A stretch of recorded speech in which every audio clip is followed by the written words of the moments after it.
우리 심령과 우리 영혼 깊이 깨달아져서 하나님의 말씀을 행할 때마다 하나님의 능력을 경험하며 살아가는 믿음의 백성들 될 수 있도록 은혜와 은총 내려 주시옵소서. 감사드리옵고 예수님의 이름으로 기도 올려옵나이다. 아멘. 자, 로마서가 이렇게 왜 이렇게 중요하냐면 제가 일단 이건 거의 들려요 뒤에? 네. 그냥 이런 질문을 할게요.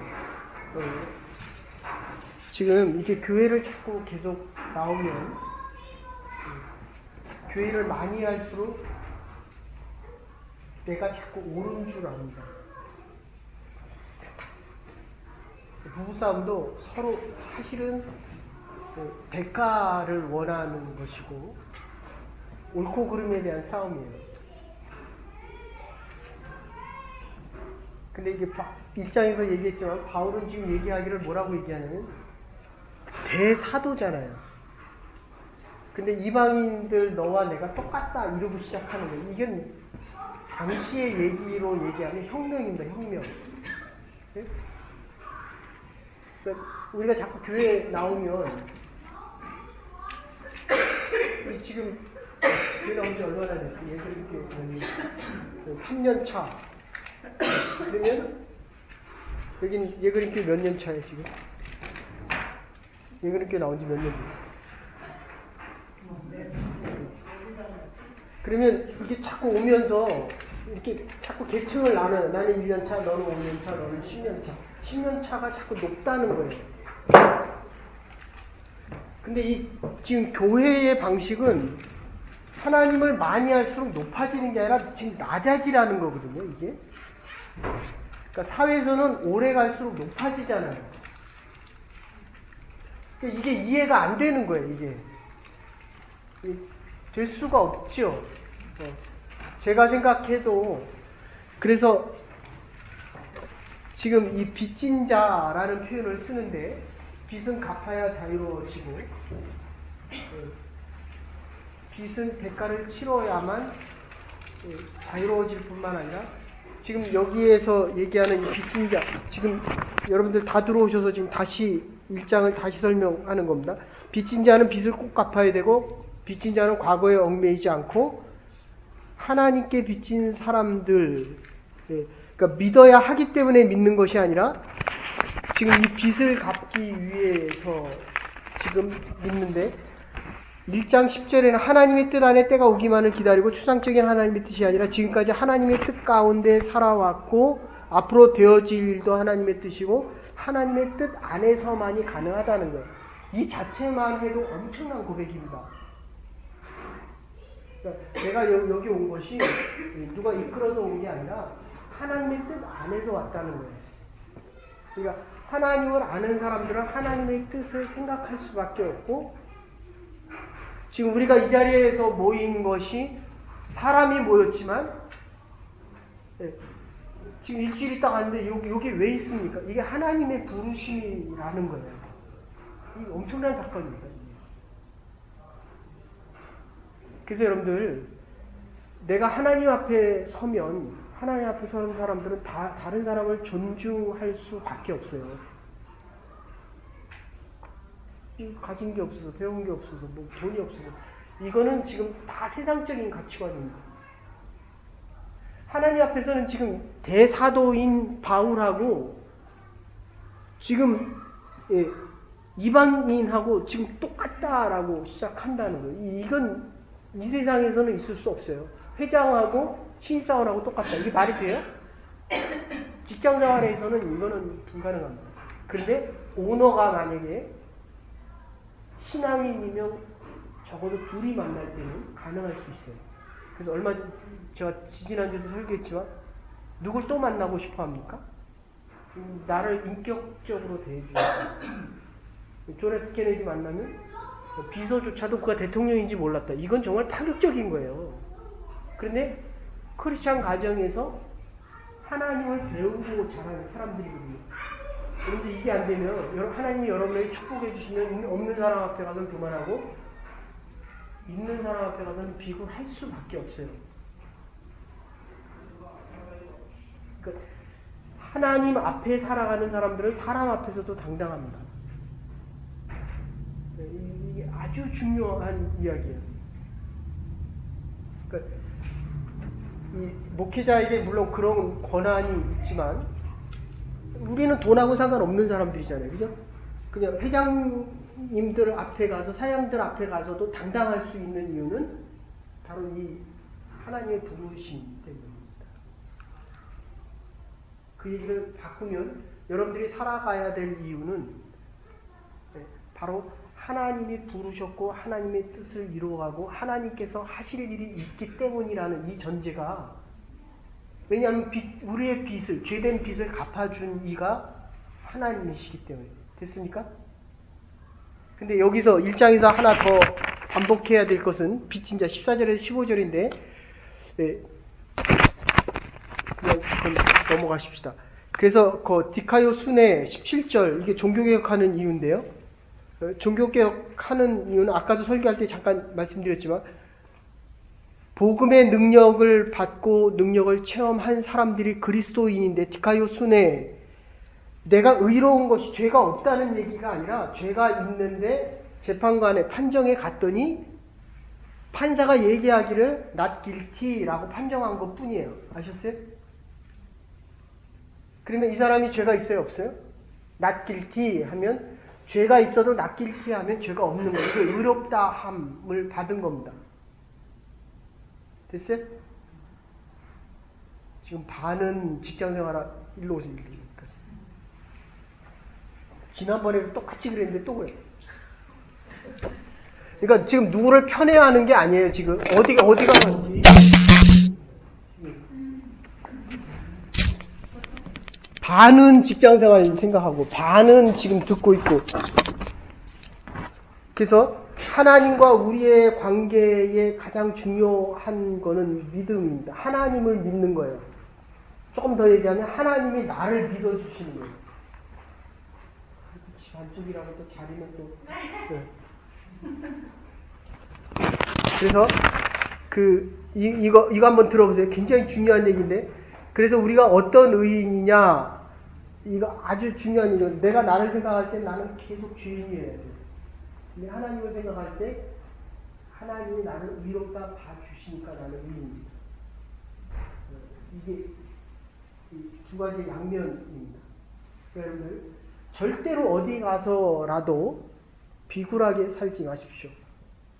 하나님이 살아계시고 하나님이 하나님 되신다면 우리는 하나님이 우리를, 남편이 나 무시해, 잘해줄 땐 잘해주고 못해줄 때도 이제 살아봐요. 그걸 누가 믿나. 지금은 사람 다 똑같아요. 사는 거 다 비슷해. 다 싸우고 다, 내가 많이 돈 벌어오면 그 사람이 그건 결국 뭐만 차이 나냐면 하나님의 은혜가 베풀어지면 조금 그 죄된 모습이 좀 더 감추어지는 거고, 이 전제가 똑같은 죄인이다라는 것에서 출발되어져야 하나님을 많이 할수록 많은 죄인됨의 깨달음 속에서 하나님의 은혜를 많이 담을 수 있다. 이렇게 되는 거예요.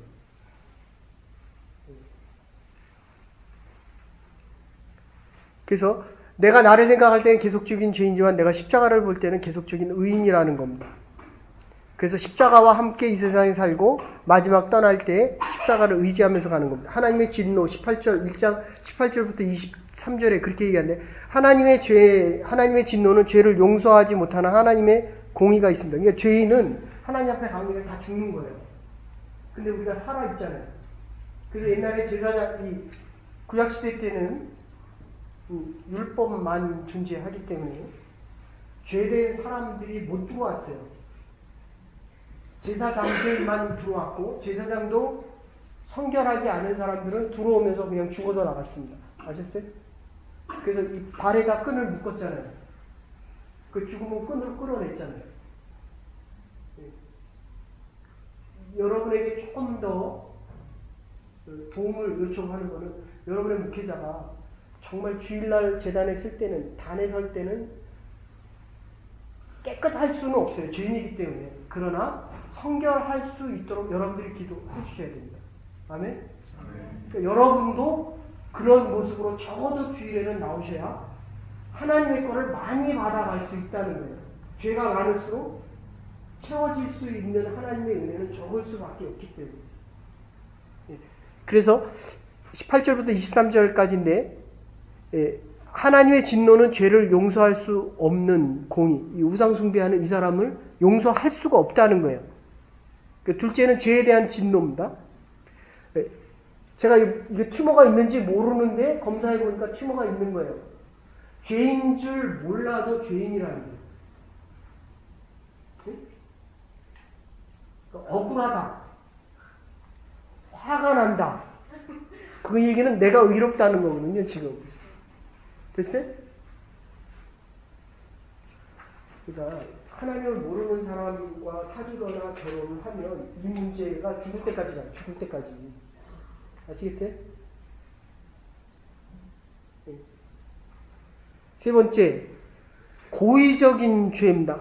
이게 이제 하나님을 만홀히 여긴다 이런 표현을 쓰는데, 니체가 하나님이 살아계시면 부자유하고 없다고 해놓고 자기 방식대로 살아갑니다. 안 계시는 것이 아니라 하나님을 부정하는 것뿐인데, 고의적, 하나님을 알면서도 그를 영화롭게 하지 않고 자기가 살고 싶은 대로 살아갑니다. 그리고 네 번째는 하나님 알면서도 감사치 않습니다. 그래서 문제가 생기는 거는 21절에 허망해진다 이런 표현을 씁니다. 지난번에 얘기했습니다. 내 마음에 양심이 깨져 있으면 이쁜 내 얼굴을 봐도 내 얼굴이 깨져 있어요. 죄진 우리의 영혼과 마음이 하나님의 말씀을 받아도 깨진 상태로 나타나기 때문에 올바로 반사를 못한다 이런 뜻이에요. 하나님의 선한 거를 봐도 우리가 죄인이기 때문에 하나님의 선한 그대로를 반사를 못 시킨다는 거예요.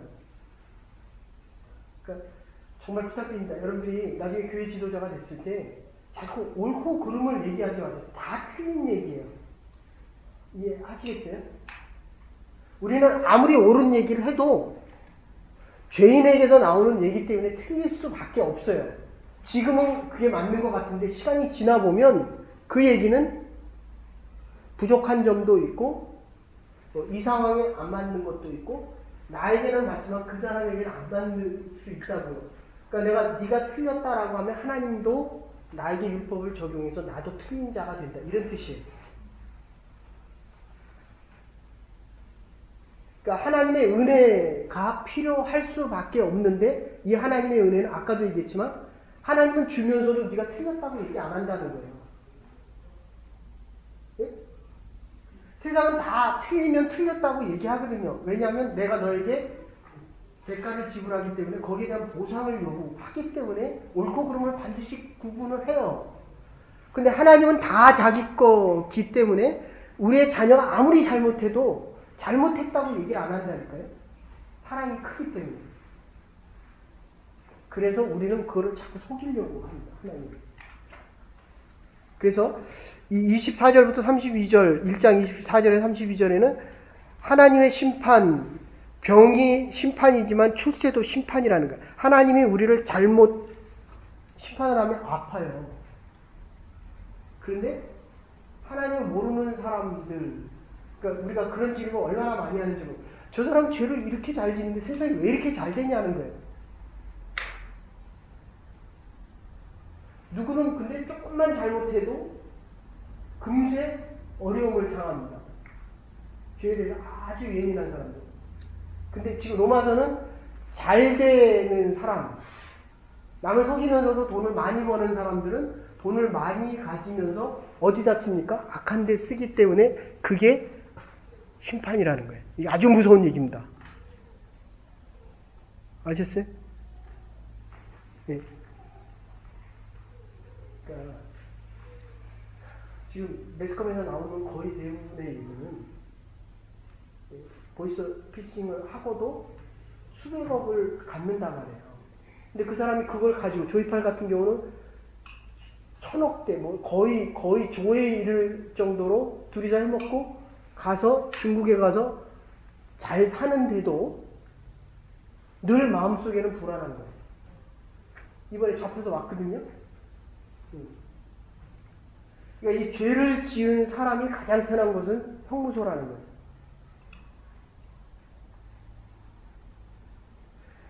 그런데 반대로 하나님의 집 안에서도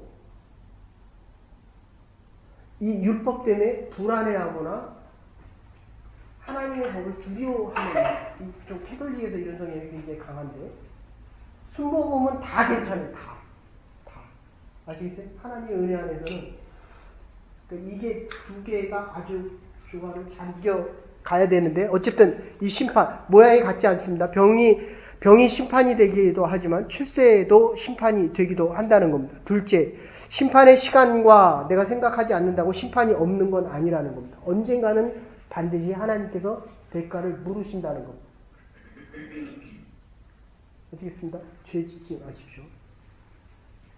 이 죄 짓지 말라고 하는 건 5개의 죄에 대한 이야기가 나오는데, 내가 선택할 수 있는 것에서 고범죄, 자범죄 뭐 이렇게 죄에 대한 얘기가 있는데, 이 죄라는 것은 우리는 죄인이기 때문에 죄를 질 수밖에 없지만, 그럼에도 불구하고 성별되게 살아가려고 한다면 하나님의 절대적인 은혜가 필요할 수밖에 없다.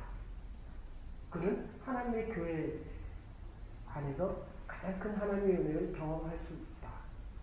어쨌든 두 번째는 내가 죄를 범하지 않는다고 해서 죄가 없는 게 아닌데, 그 죄에 대한 심판은 내가 알고 있는 때에 오기도 하지만 내가 모르는 때에 오기도 합니다. 아시겠어요? 세 번째, 심판은 이웃을 통해서 오기도 하고 사랑하는 자를 통해서 오기도 하고 원수를 통해서 오기도 하고. 제가 그런 거 봤어요. 아이가 태어났는데 약간이 붙어버렸어요.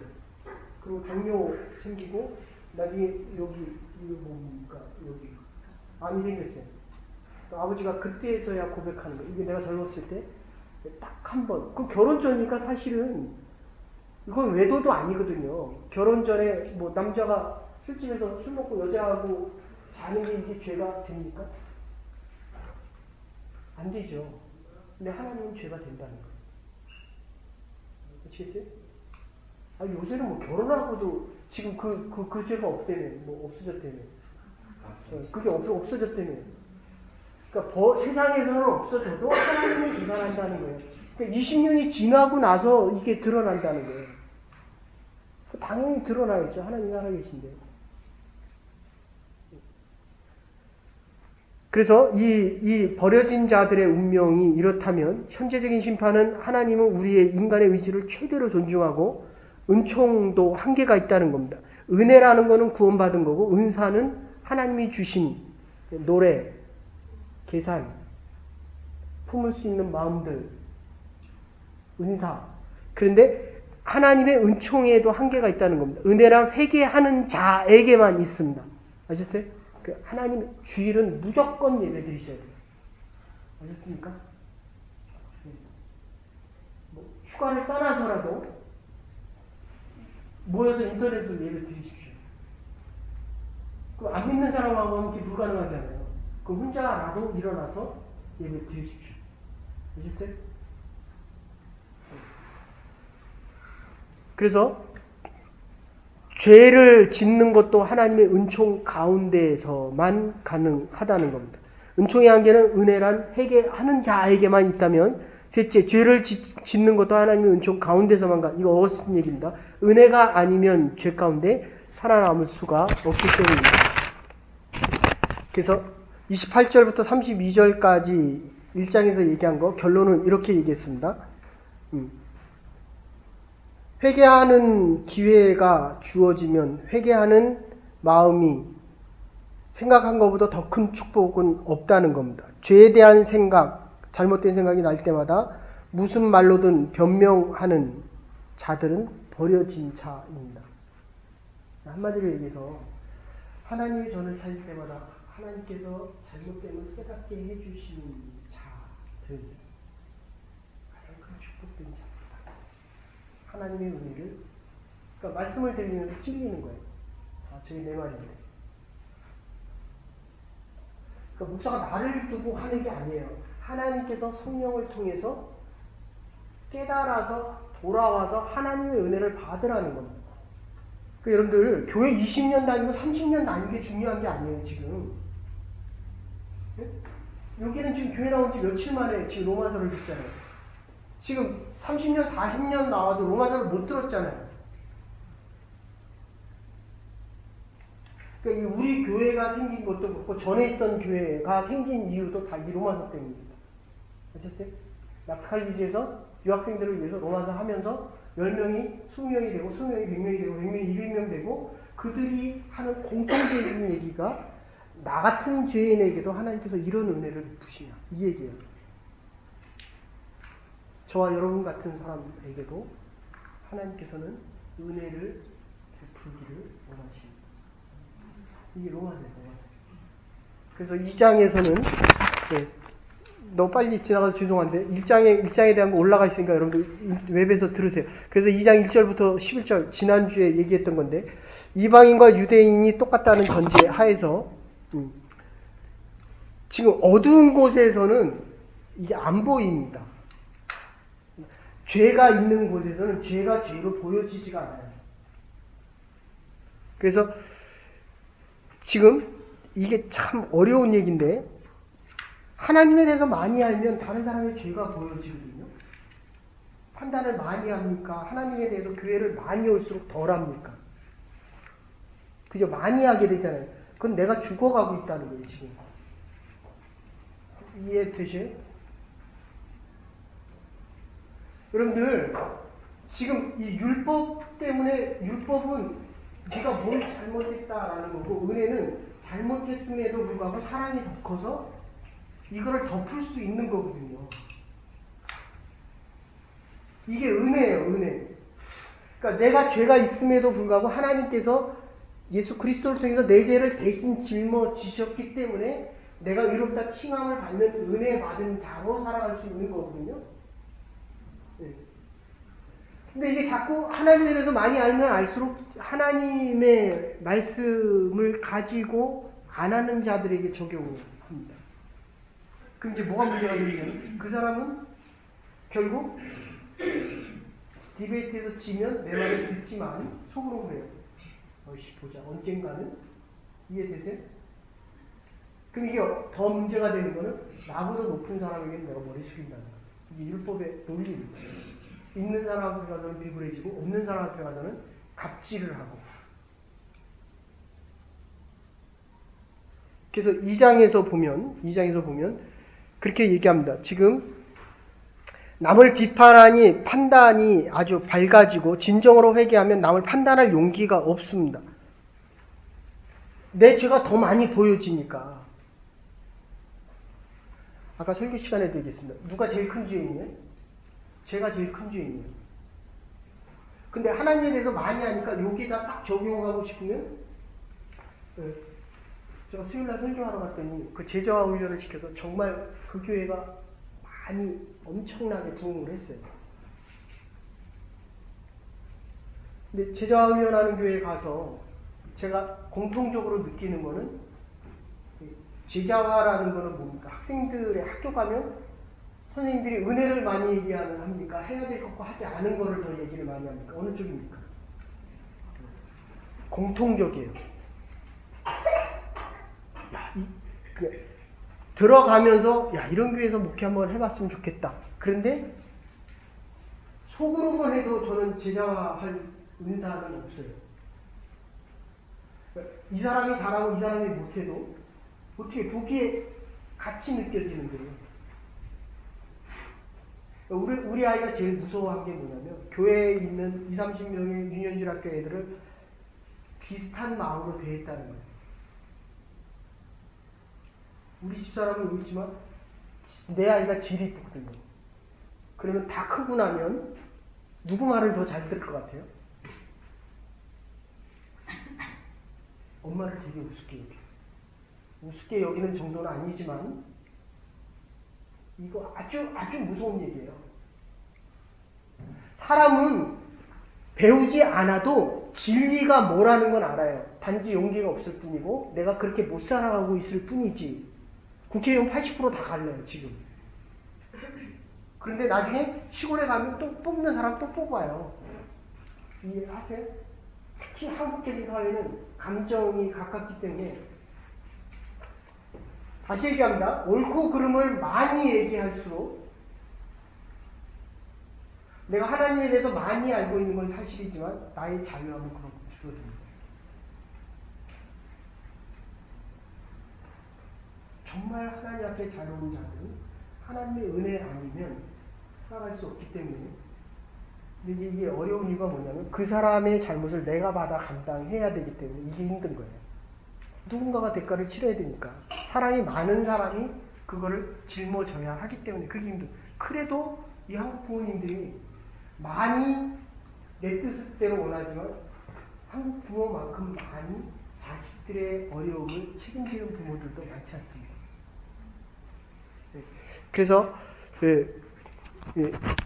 만홀히 여긴다. 이걸 2절과 4절에서 반복해서 얘기하는데 상대방을 용납하기 위해 내가 결국 참으면 그 아픔이 나에게 오기 때문입니다. 5절에 보시면 고집과 회개치 않는 마음을 더욱 무서운 죄입니다. 그리고 지식에 고집을 더하면 결국은 멸망으로 갈 수밖에 없습니다. 그 아프리카의 가나가 거기 가서 한 신부님 그 병 걸려서 죽었잖아요. 그럴 수밖에 없어요. 사랑을 많이 할 수. 그러니까 예수님이 33년 산 것도 많이 사신 거예요. 제가 보기에는 그 많은 죄를 다지. 그러니까 이게 지금 잘 생각해야 돼요. 누구는 오래 사는 게 축복이다라고 얘기하지만 이렇게 성서적으로 보면 하나님의 뜻을 많이 행하는 가운데 몸이 약하고 의지가 약하면 감당이 안 되는데 늘 얘기하지만 10년을 1년처럼 사는 사람이 있고 1년을 10년처럼 사는 사람이 있는데 예수님의 1년은 33년은 결국 3년 있잖아요. 3년 동안에 1000년의 역사를 감당한 거예요. 인류의 역사. 그러니 오래 사실 이유도 없고 오래 살 수도 없고 이 사람이 여기 네 사람의 죄를 다 감당한다고 쳐보세요. 병나서 죽어야죠. 빨리. 죽으려니까 안 죽고 계속 화내면서 하나님 이름 많이 하고 싶다 하고 그러니까 싸우는 거예요. 서로. 네가 오르니 내가 오르니. 됐어요? 그래서 어쨌든 5절에는 그렇게 얘기합니다. 네 번째, 고집과 회개치 않는 마음은 더욱더 무서운 죄라는 겁니다. 지식의 고집을 더하면 멸망밖에 없는데 그래서 심판의 순서는 결론적으로 얘기하면 돌아오는 그 자리에 하나님을 많이 아는 자가 많이 빨리 돌아와야 되는데 하나님을 많이 알기 때문에 심판은 제일 먼저 받는다. 이게 되게 무서운 거예요. 난 이상한 게요. 저는 이상한 게 오래 믿은 사람일수록 고개를 안 끄덕여요. 지금 아시죠? 이 두 사람이 제일 많이 끄덕여요. 제가 그래서 로마서를 시작하고 여기서 목회를 시작한 이유입니다. 거기도 한 30%는 처음 믿은 사람들이에요. 이게 지금 사회에서도 당연하게 여겨질 수 있는 것들이 교회에서는 더 당연하지 않은 거예요. 부부 사이는 더더욱 당연하지 않고.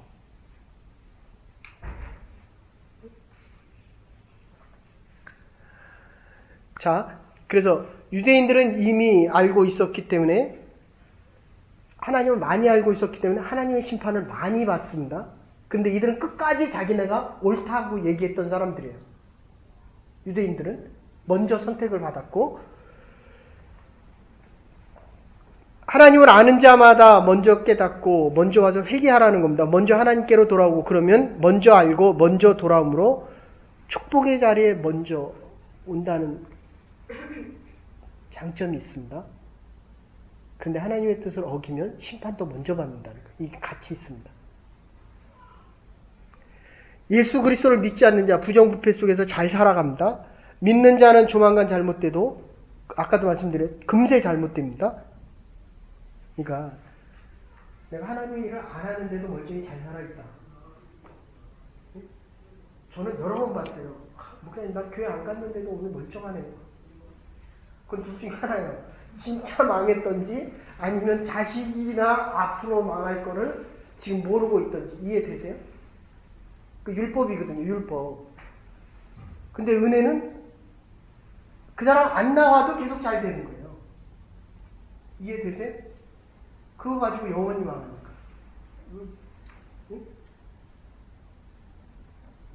여러분들, 그냥 여러분들이 이 로마서를 알면 여러분들이 목사님 설교 잘하십시오라고 안 해도 하나님 앞에 바로 설기 위해서 하나님 앞에 매달릴 수밖에 없어요. 어제 8시간, 오늘 5시간. 그래도 설교를 그렇게밖에 못해요. 아셨어요? 이게 얼마나 축복된 일이요? 얼마나 무서운 일입니까? 여러분들이 일주일에 한 번 나와서 하나님 앞에 예배 드린다는 이 자체가 근데 제가 그 느끼는 거는 있어요. 이제 목회자니까 여러 군데 가서 설교하잖아요. 많은 사람을 놓고도 기도하고 설교하고 10,000명 이상 되는 데는 못 해봤어요. 몇천 명 되는 데서도 설교하고 그 다음에 몇십 명, 몇 명 되는 데서도 설교하잖아요. 하나님의 은혜는 다르다는 거예요. 아시겠습니까? 정말 다릅니다. 정말. 네. 그러니까 그런 교회에 가서 목회하고 싶다라는 생각은 들지만 가라 그러면 여러분과 같이 하나님의 말씀을 나누겠다. 이렇게 돼요. 아셨습니까? 잘 생각하세요. 정말 잘 생각해야 됩니다. 여러분들이 얼마나 소중하고 하나님 보기에 귀한 사람들이라는 거. 여러분들 이번에 좀 아프고 나니까요. 그냥 아무 생각이 없어요. 하나님 그저 다음 주에만 설교할게 해주십시오. 그리고 오늘 저녁에 가면 어떻게 해서든지 다른 생각은 아예 못해요. 그냥 화요일날 새벽에 나가서 설교만 할게 해주십시오. 옛날에 우리 집사람이 원하는 영화 나거든요. 저한테. 사람만 있으래. 아무 얘기도 안 해. 밥도 갖다 주고 청소도 하고. 이게 하나님이 원하는데 아시겠어요? 여러분들이 정말 필요한 게 환난을 당해보고 오늘 환난 가운데 인내를 해보면 이게 정말 필요한 것 쪽으로 바뀌어요. 그래서 12절부터 16절까지인데 그냥 다 요약해서 얘기하면 이런 얘기입니다. 다윗이 사울의 아들 무비보셋 쩔뚝발이를 데려다가 밥상에 놓고 식사를 합니다. 그럴 때 무비보셋의 입장에서 그럼 내가 사울의 왕의 아들인데 당연히 나를 추천해야지. 이건 율법이고요. 나 같은 죄인도 왕의 상에서 식사를 같이 하는 거예요. 이거는 은혜입니다. 아셨어요? 내가 이렇게 하나님 앞에 봉사했으니까 하나님이 나를 축복해 주는 건 당연하다라고 하는 건 율법이고요. 나 같은 사람에게도 하나님께서 이렇게 축복해 주시는구나. 은혜입니다. 하나님의 교회와 여러분의 가정과 여러분의 신앙과 삶이 은혜를, 율법을 바로 알아서 하나님의 은혜가 자꾸 넘치셔야 돼요. 그건 아까 설교한 대로 현재가 미래까지 영원하게 나갈 수 있는 것은 하면 할수록 저는 살면 할수록 내가 그게 좋아요. 그건 율법이에요. 살면 할수록 계속 좋다. 이건 은혜라는 거예요. 그러니까 내가 맨날 그랬잖아요. 남편을 먼저 보지 말고 하나님을 먼저 보라니까요. 그러니까 하나님 앞에 있는 내 모습을 보면 나 같은 사람도 하나님을 사랑한다고 한다면 내가 내 남편도 사랑하는 건 당연하다. 이렇게 된다고. 신앙생활하면 나하고 안 맞는 사람이 있죠. 미운 사람이 왜 없겠어요. 남편도 아내도 미운데 심지어 자식도 미워져요. 내 뜻대로 안 하면. 그러면 하나님을 많이 알면 나도 하나님 뜻대로 못하는데 하나님이 이렇게 받아주시고 이렇게 은혜로, 그러니까 늘 하나님이 먼저 돼야 돼요. 그래야 이게 10년, 20년, 30년 지나도 이게 안 되니까 자꾸 부딪히는 거예요. 보세요. 저기 보세요. 딸하고 엄마하고 같이 앉아있지 딸하고 아빠하고 같이 안 앉아있거든요. 이건 편한 건 사실이에요. 편한 건. 저희 집사람이 제 아이한테 훨씬 잘해줘요. 저 몇 배로 잘해줘요. 근데 전화 받으면 좀 이따가 아빠 받고 달라요. 엄마는 많이 해주니까 많이 요구해요. 저는 실력이 없어요. 네. 하나님 열심히 하십시오. 그러면 이게 자유거든요. 자유에 대한 선포거든요. 이게 은혜거든요. 그래서 다시 반복하면 이 죄인들은 그러니까 아픈 거 병에 걸린지 몰라도 병은 걸렸습니다. 그래서 자꾸 기준을 없이 하려고 하고 법을 부정합니다. 그리고 법을 축소하고 왜곡하려고 합니다. 13절 이하에 보면 어제 우리가 지난주에 얘기했는데 그냥 이게 말이 굉장히 어려운 말인데 법을 모르는 것이 아니라 기록된 법을 모르는 겁니다. 이방인들은. 그리고 법이 없는 것이 아니라 법을 모르는 것인데 우리의 깨어진 양심 속에서는 죄로 타락한 우리의 인생 속에서는 깨진 거울 속에서 하나님의 법을 다 반사하지 못하기 때문에 그렇기 때문에 하나님의 말씀을 들을 때에 내가 정말 잘못했구나 하는 건 소중한데 돌아오겠다는 얘기인데 회개인데 가룟 유다처럼 메타노이아 하는 거는 깨닫고 돌아오는 겁니다. 하나님께로. 메타멜레노이아 이러면 안 되는데 하면서 계속 하는 거예요. 저 아까 잠깐 중에서도 있는데 삼시세끼라는 프로그램 있죠. 그죠? 그 남자가 누구라고요? 차승원하고 박혜진이라는 지금 46살짜리가 같이 나오는데 둘 다 결혼 안 했어요. 근데 이 저기는 했어요? 차승원은 했는데 이 박혜진은 결혼을 못했어요.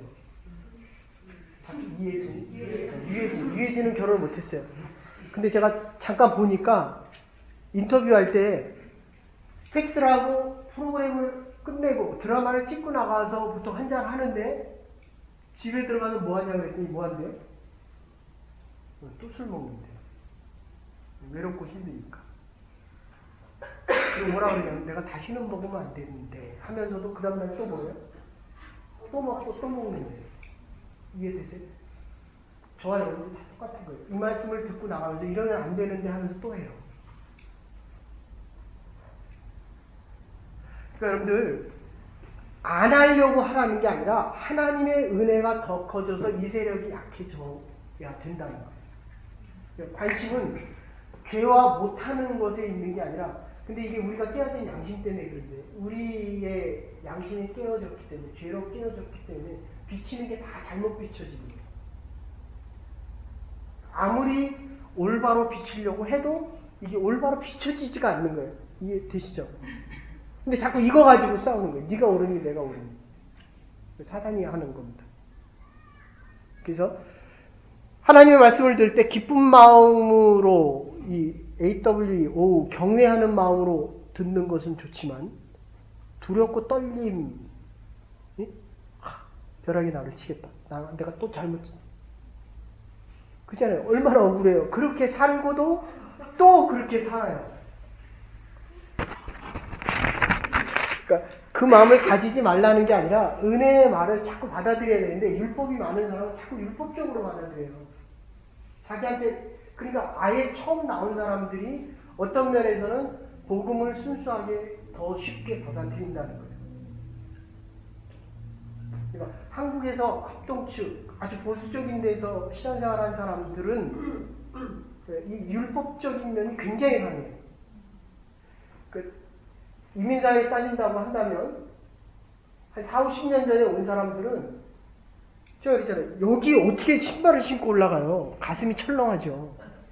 근데 전에 있던 교회에서 신발 신고 막 올라가서 기타 치고 막 그래. 이게 가슴이 철렁한 거거든요, 이게. 근데 여기는 아무렇지도 않잖아요. 근데 안 죽잖아요. 이거 신발 신고 올라가도. 우리는 죽는 줄 알았거든요. 신고 올라가면.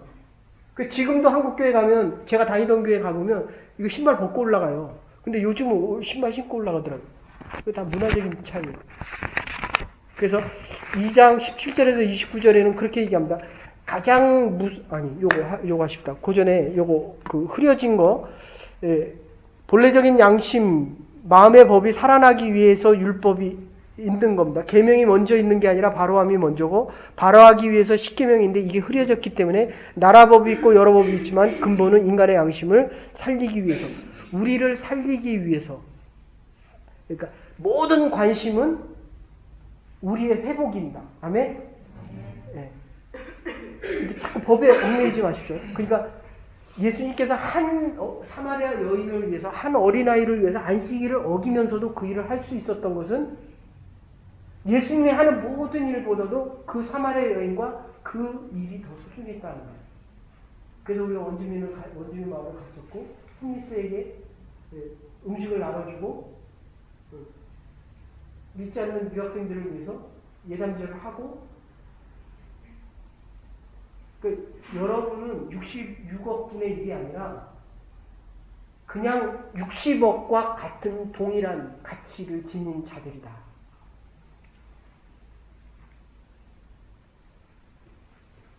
그래서 예수 믿고 구원받고 의인되면 구원받고 의롭다함을 얻으면 구원을 받는데 참 이스라엘 가장 무서운 욕은 진실을 꾸짖는 겁니다.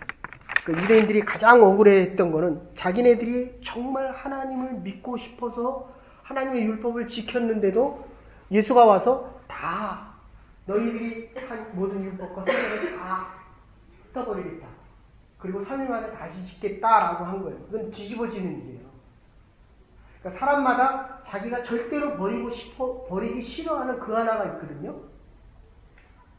근데 그게 예수님은 사실은 틀렸다 그런 게 아닙니다. 자기네들이 옳다고 생각했기 때문에 예수님이 옳으니까 자기네가 틀렸다 이렇게 판정받는 게 싫었던 것 뿐이거든요. 그러니까 예수님은 너희들이 알고 있는 그게 틀린 게 아니라 그거는 복음을 위한 준비다 이렇게 얘기하고 싶었던 거예요. 그러니까 세례 요한이 선포했던 게 죄를 깨닫고 죄인으로 남는 것이 아니라 주께서 오실 때 메시아가 올 때 회개함을 고백하고 주께로 나가라는 얘기거든요. 근데 유대인들은 사마리아 여인들은 주께로 나왔지만 유대인들은 자기가 알고 있는 이 의가 맞다는 것 때문에 예수님을 죽입니다. 이해되세요?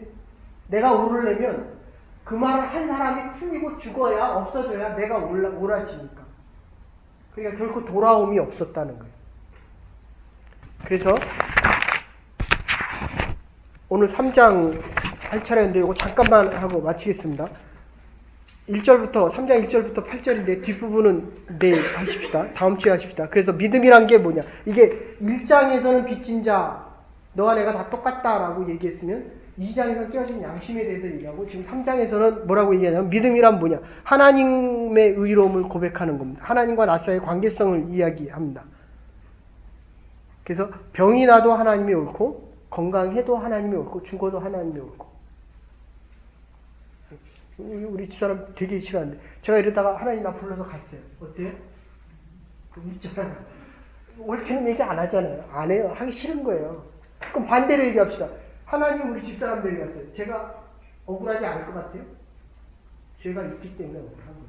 아셨어요? 그 얘기는 벌써 하나님에게 내가 이만큼 봉사했으니까 나에게 대가를 달라. 이 얘기거든요. 이거 율법이다. 이렇게 얘기합니다. 다시 얘기할게요. 어떤 상황과 어떤 일 속에서도 무슨 결과가 나도 하나님은 옳으신 분입니다. 아멘? 굉장히 그래서 로마서가 너무너무 중요해요. 내가 옳은 게 아니라 하나님이 옳았기 때문에 내가 의롭다 칭함을 받은 옳은 일을 행하며 살아갈 수 있는 사람이 된 거예요. 죄인임에도 불구하고. 이 전제가 자꾸 흔들린다니까요. 그러니까 자꾸 흔들리잖아요. 그래서 새로 오면 반드시 로마서를 하셔야 돼요. 해도 모르지만 그래도 하셔야 이런 게 있구나 이렇게 된다고요. 많은 세월이 지난 후 이런저런 원망이 풀리지 않지만 결국 하나님의 의로우심을 고백해야만 회개가 가능하고 하나님이 하나님 되신다는 겁니다. 신앙인들은 하나님 모르는 자들, 불순종하는 사람들은 저와 여러분 같은 사람들, 하나님이 맞는 것 알면서도 끝까지 고집하면서 내 뜻대로 하기를 원하지 않습니다. 오늘은 여기 앞에서 듣지만 지난번에 시크하고 나갔거든요. 그러면 안 되는데 하면서도 가거든요. 근데 중요한 거는 내가 그 입장이면 나도 똑같이 한다는 거예요. 됐습니까? 정말 부탁이니까 여러분 평가하고 판단하지 마십시오. 환경과 여건이 다를 뿐이지 나는 지금 하나님의 여건을 허락하셔서 그렇게 안 할 뿐이지 죄된 것은 똑같다는 거예요. 이게 늘 전제돼 있어야 하나님이 하나님 되는 거는 하나님의 의로움만이 가능하다. 하나님만이 의로우셔야 우리가 의로울 수 있다. 됐습니까? 그래서 불신앙인, 이게 지금 거기 나오는 용어들을 얘기하는 겁니다. 하나님의 의를 말하지 않고 언제나 자기가 옳다고 얘기합니다. 그래서 형통하면 자기가 잘했고 잘되지 않으면 다른 사람 탓합니다. 적어도 내가 당한 나의 의를 내세우면 하나님의 의를 부정하게 됩니다. 이게 죄입니다. 3장에서 얘기하는 죄예요. 아셨습니까? 1장에서 빚진 자라고 얘기하면 여기서는 옳은 거는 내가 옳은 거고 틀린 거는 네가 틀렸고 하나님이 틀린 거예요. 목사가 틀렸고 네가 틀린 거예요. 네. 3장에서의 죄는 하나님의 의를 부정하는 거다. 그래서 1절에 수천 년 믿은 이스라엘 백성을 왜 버리는가? 이스라엘이 바벨론에게도 포로가 되고 아시리아에도 점령당하고 수없이 당할 때 이스라엘의 최고의 관심은 하나님을 믿는 우리가 하나님의 가난으로 우리를 이끌었는데 우리가 왜 이 어려움을 당하는가? 네, 똑같이 내가 이렇게 열심히 하나님을 위해서 봉사하고 섬기는데 왜 나에게 이러한 어려움이 있는가? 이 질문은 기독교 2000년의 역사 중에 기독교 서적들 찾아보면 계속 반복돼요. 계속. 그러니까 우리가 일생 살아가면서 이 질문, 하나님 나에게 왜 이런 어려움과 곤란을, 환난을 주십니까? 라는 질문은 끝없이 반복되어집니다. 그래서 몇 분까지 해야 되죠? 30분까지 해야 되죠? 지났네요. 저는 45분까지 요거만 하고 마칠게요. 죄송합니다. 그래서 여기까지만 할게요. 1절에 수천 년 믿은 하나님의 백성을 왜 당하는가? 우상을 섬기고 이방 나쁜 사람들도 많은데 왜 내가 이것은 아까도 얘기했지만 내 뜻대로 내 소원대로 안 될 때 하나님이 계시지 않고 의롭지 않은가? 라는 질문과 똑같아집니다. 이거를 정리해서 말씀드리면 하나님의 말씀을 받았기 때문에 믿음의 조상, 신앙의 좋은 표본들 첫째, 유대 사람들이 벌받는 건 하나님의 공의입니다. 하나님을 많이 알기 때문에 빨리 돌아왔어야 된다는 거예요. 됐죠? 하나님의 공의입니다. 하나님의 말을 안 들었기 때문에 심판이 끊임없이 왔다. 이런 얘기입니다. 둘째, 남은 자, 렘넌트 피플. 아주 구약에서 아주 중요한 용어인데 계시의 증거요, 사랑의 증거입니다. 심판을 받고 민족이 흩어져도 바벨론하고 아시리아를 통해서 수없이 고난을 당해도 렘넌트 피플, 그 중에 남아있는 사람. 이게 아주 중요한, 아주 신학적으로 아주 중요한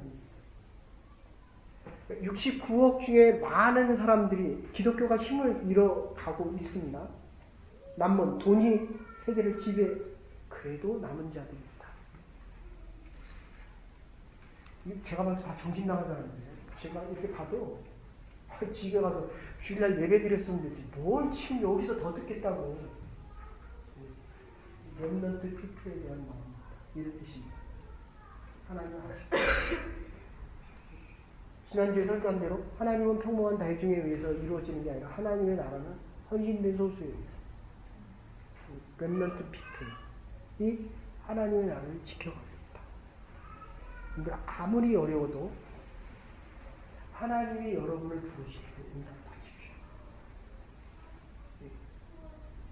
지금은 어렵고 힘들지 몰라도 그 응답이 나의 믿음뿐만 아니라 나의 자녀들이 믿음의 단속, 믿음의 길로 서게 하십니다. 이게 렘넌트 피플의 가장 중요한 사상입니다. 그러니까 구약을 한마디로 요약해라. 하나님 나라를 준비하는 렘넌트 피플이 있었기 때문이다.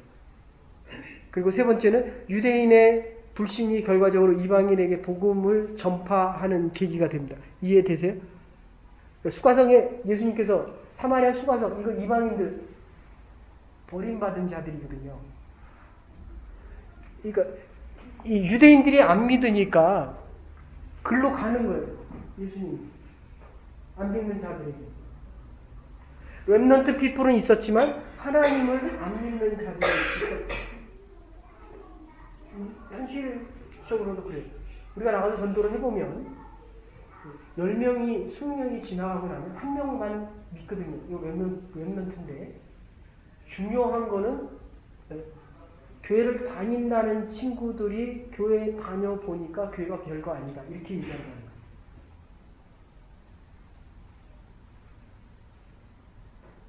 교회 별거 있네. 교회 별거 있습니다. 아셨어요?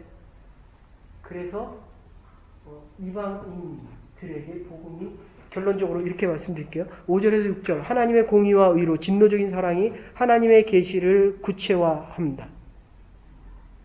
하나님의 사랑은 감성적이지 않고 멀리서 눈물만 흘리는 것이 아니라 불의한 자를 때려서라도 바른 길로 인도하게 되는 구체적인 행동의 사랑입니다. 이 뒤에 가면 이 사랑이 좀 더 구체화되겠지만 네가 잘못했어가 아니라 율법입니다.